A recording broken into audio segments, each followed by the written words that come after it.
Hey there, welcome to Being Mad. Mad doesn't mean insane, it means making a difference. What difference are we going to make today, if you ask me? We are going to talk about time complexity.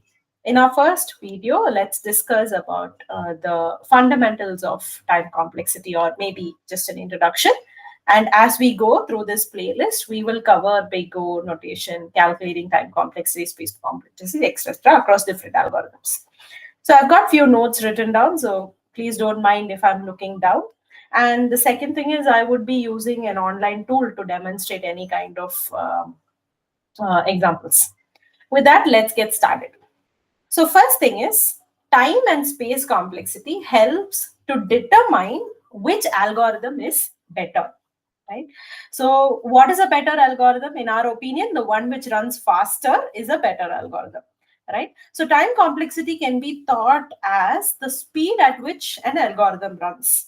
So this will depend on multiple things. The first thing is the number of processes that we make use of, and also depends on the RAM that is available with us. Which means to say that even a fastest algorithm will run slow on a system which has poor configuration, right? So we need to establish a kind of a universal relationship at which we can determine the runtime of an algorithm, right? So most of the time when we write a code on lead code and we see it is compiled in 3 nanoseconds, 3 milliseconds stuff, we think our algorithm is faster, right? But without considering the input size. So let's talk about time complexity this way. Okay, let's imagine we have a deck of cards. Let's be very specific. We have 6 cards.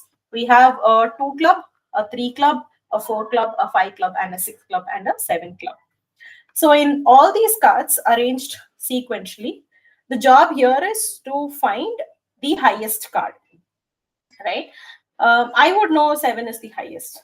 I just take a glance and I just get it. But if I'm writing an algorithm, how do I ensure that the 7 is the highest? First, I take the 2 club, right? I compare it with a 3. I still find 2 is smaller. With a 4, with a 5, with a 6, with a 7. And then I ignore 2 and I say, hey, this is the smallest card. Then I go with a 3. I check with 4, 5, 6, 7 and 2 also, and I still find that this is not the highest card possible. Then 4, then 5, then 6, then 7. Likewise, I compare one card with all the number of elements which are present, and I reach to the conclusion that 7 is my highest card only after completing all these steps, right? And on the contrary, I can do it in the other way also. Right, so now let me present my screen and explain the steps that I will be taking.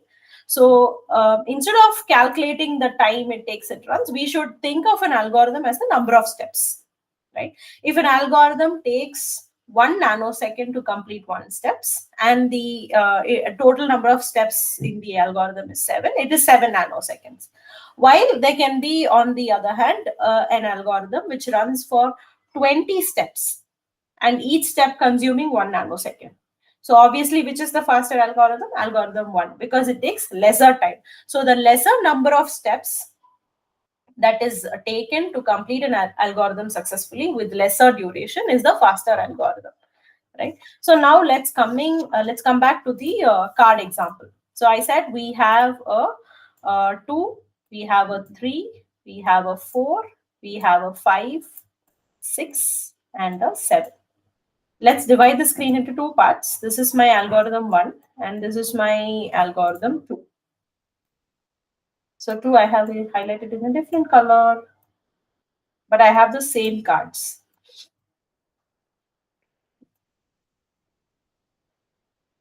Right? So now let's come back to our first algorithm. So what I'm going to do is I'm going to take my 2, I'm going to compare it with 3, and I find 2 is lesser than 3.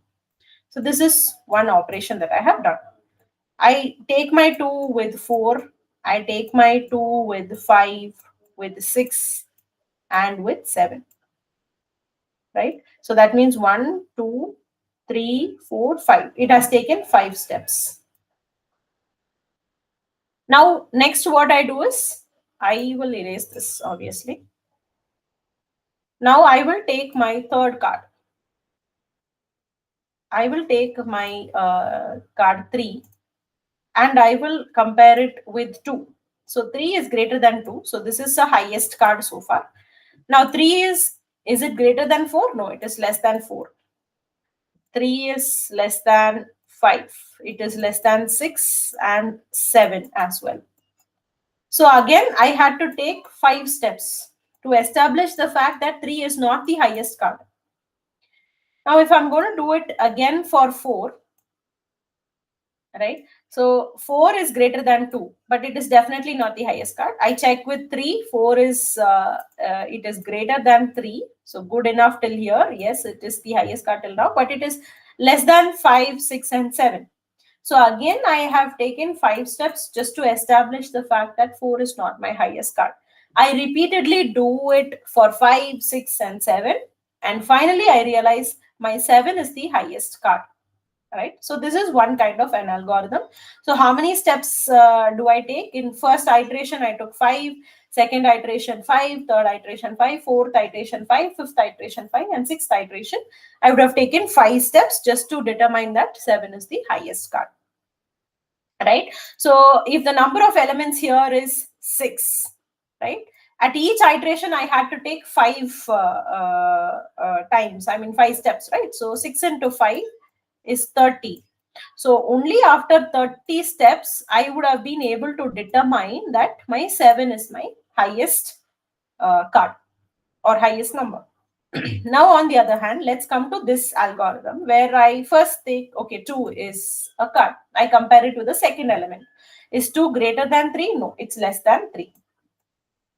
So here, instead of going back again to 2, now what I'm trying to say is, now till here, 3 is the highest number which has reached.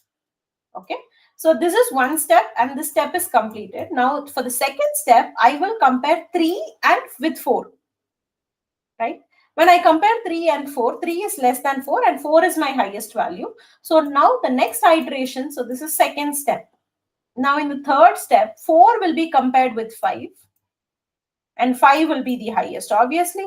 And now 5 will compare with 6. You are not going back. Instead, you are considering the current maximum sum number obtained as the maximum count. And you are comparing, right? Now 6 is less than 7. And the array is over, or the input of elements is, the last element is 7. And now I got 7 is my highest value. So how many steps did I take? This is 4. This is 5. And in my sixth step itself, I understood that 7th is my highest value. Instead of doing individual comparison with all the elements, at each iteration, I cut down one element. Which element did I cut down? So between 2 and 3, 3 is obviously the highest. So why should I again go with 2? Right? Between 3 and, suppose if we had another 2 here, between 3 and 2, 3 is the highest value. So you don't need to even compare this. This will still remain. Even if the number of steps, one step is more, this maximum will still remain. 4 is the maximum. 5, with 5, 5 is the maximum. With 6, 6 is the maximum. With 7, 7 is the maximum. But I was able to find out that 7 is the maximum in 6 steps itself. Right? Which means 1, 2, 3, 4, 5, 6 elements are there. So n, we can consider the value of n. N is nothing but the number of elements. So one thing that we have to do is, every time we run an algorithm, we determine the steps. It should also be correlated with the number of elements in the input value. So for an input of n, where here my n is 6, the number of steps taken is 6. But here it is the number of steps taken is n multiplied by n minus 1. Correct? Because the number of steps was 6 and I multiplied it with 5. The input value was 6 multiplied with the number of steps, it's like. So somewhere you'll get n squared. So this can be called as an n squared algorithm, right? So why are we considering a numeric value n here? Is because for a set of 6, I got n squared as the time taken or the number of steps that has to be taken. If the input size is going to grow, we need to obtain a rate at which the growth is calculated, isn't it? For which we call the time complexity, right? And how do we derive these notations? Yes, that is the scope for the next video. But for now, Time complexity is nothing but the time or the number of steps an algorithm takes, right? So for example, if a PC is going to take 1 nanosecond for one step, okay, so your first algorithm would have taken 30 nanoseconds and your second algorithm would have taken 7 nanoseconds for the same input of 6 both, right? For the same input. This is algorithm 2 and this is algorithm 1. So here you are able to calculate or quantify that this is a faster algorithm, this is a better algorithm, because this is comparatively number of steps is also less and the number of time taken is very less, right? So this is about time complexity in a very brief introduction. Why should you understand time complexity is because if you have to make your algorithm, if you want to make your code better and efficient, you should know the base value at which you're starting. If I'm starting to write a program which will run at 8 seconds, I should know how to make it better. So for which I need to know the value 8.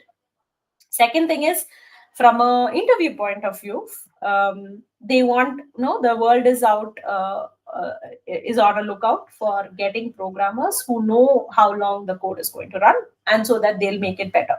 So this is a quick introduction on time complexity. More such interesting videos to follow. Stay tuned. Thank you.